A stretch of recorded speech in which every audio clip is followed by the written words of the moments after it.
បងប្អូនអ្នកគ្នានេះគឺជាសកម្មភាពផ្លូវដែលខ្ញុំធ្វើដំណើរឡើងទៅលេងភ្នំបាក់ខែងបងប្អូនអ្នកគ្នាហើយខ្ញុំមកនេះរៀងម៉ោង 4 ជាង 7:05 ហើយខ្ញុំសង្ឃឹមថានឹងឡើងទៅដល់នឹងបានឃើញថ្ងៃលិចចឹងណាបងប្អូនអ្នកគ្នាហើយនៅក្នុងវីដេអូមួយនេះគឺខ្ញុំដាក់ឲ្យបងប្អូនបានទស្សនាពីសកម្មភាពដែលខ្ញុំធ្វើដំណើរឡើងទៅតែម្ដងហើយវីដេអូនេះរៀងវែងតិចណាបងប្អូនខ្ញុំចង់នាំ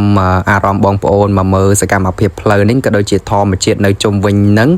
ដើម្បីរំលឹកទៅដល់អតីតកាលរបស់យើងទាំងអស់គ្នាបងប្អូនអញ្ចឹងបងប្អូនកុំភ្លេចចូលទៅទស្សនាទាំងអស់គ្នានេះគឺជាវីដេអូសកម្មភាពដែលខ្ញុំឡើងទៅលើភ្នំបាក់ខែងពេញតែម្ដងបងប្អូនតោះ let's go ការនៅកូនក្មេងគឺនឹកឃើញនៅការនៅយើងទូចដើរតាមវាស្រែរីខែហ្នឹងកំពុងតែស្រែកសឹកស្រែកច្រៀងហើយសមោចកំពុងតែជូនស្បៀងខ្ញុំនៅក្មេងៗខ្ញុំនៅនីលបាត់ហើយដីចេះនេះបងប្អូនចំណោតដីចេះនេះខ្ញុំនៅទូចខ្ញុំនៅនីលបាត់ហើយវ៉ាឃើញតែសភាពស្អាតពេកបងប្អូនអើយខានឃើញធម្មជាតិយូរហើយធ្លាប់តែឃើញតាមវីដេអូបងប្អូនយើងថតឥឡូវឡើងមកភ្នំបាក់ខែងមើលថ្ងៃលិចថតតែសភាពខ្លួនឯងប្រហើយຕົកមើលពេលយើងឡើងទៅភ្នំពេញវិញ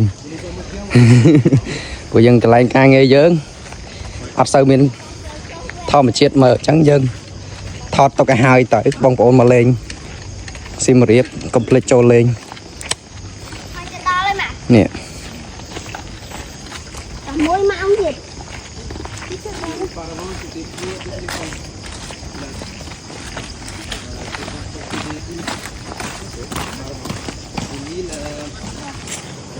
នេះម៉ោងមកនៅម៉ោង 4 កន្លះ 7:05 មកបាននេះធម្មជាតិពិតនៅឡើងអង្គុយធ្វើការអង្គុយអបសក់នឹកសៀមរាបមើលវីដេអូ refresh ជាមួយវីដេអូដែលយើងបានថតប៉ុណ្ណឹងការនៅកូនក្មេងគឺនឹកឃើញនៅការនៅយើងទូច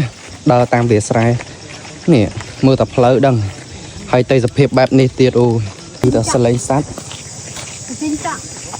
ស្រងោចស្រងោបាទវីដេអូបនថតតុកមើលនេះមួយឆ្នាំបានមើលឆ្អែតនេះឮសលេងសัตว์ដល់បងប្អូនហើយកន្លែងហ្នឹងគួយកន្លែងគួយច្រើនណាស់នោះហើយចូលមកដល់ក្នុងនេះរៃសត្វរៃខែហ្នឹងកំពុងតែស្រែកសឹកស្រែកច្រៀងហើយសមោចកំពុងតែជូនស្បៀង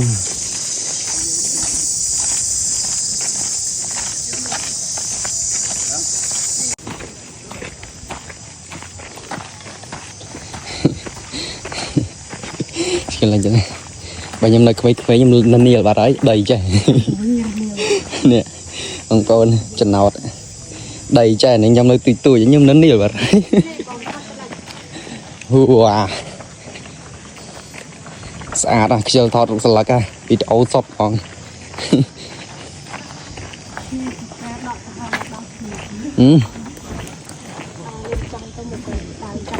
ទៅលេងមកឃ